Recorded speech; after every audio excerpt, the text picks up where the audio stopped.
আমাদের জীবনে কখনো খুব ভালো সময় আসে, আবার কখনো খুব খারাপ। ভালো খারাপ নিয়েই আমাদের জীবন বয়ে চলে। কিন্তু আমাদের অনেকের মনে প্রশ্ন জাগে, ভালো সময় আসছে কিভাবে বুঝবো?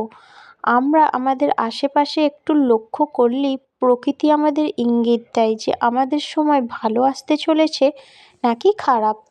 নাম্বার ১, চড়ুই পাখি। যখন ভালো সময় আসবে তার কি আগে থেকে দেখবেন চড়ুই পাখিরা আপনাদের বারান্দায় উঠোনে আনাগোনা শুরু করেছে। চড়ুই পাখির দল আসবে এবং চড়াচড়িও দেখতে পারেন। তখন তাদেরকে খাবার দিন, তারা যদি খায় তাহলে ধরে নেবেন ভালো সময় আসছে।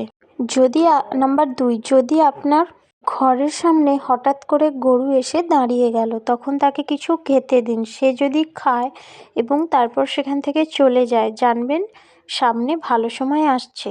নাম্বার ৩, আমরা সবাই জানি পায়রা হলো শান্তির দূত।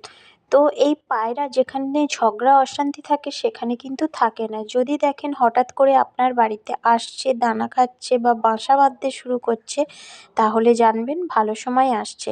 নাম্বার ৪, হঠাৎ করে দেখবেন আপনার বাড়িতে বিভিন্ন রকমের প্রজাপতি আসছে, ঘোরাফেরা করছে, তাড়িয়ে দিলেও আসছে, তাহলে ধরে নেবেন ভালো সময় আসছে।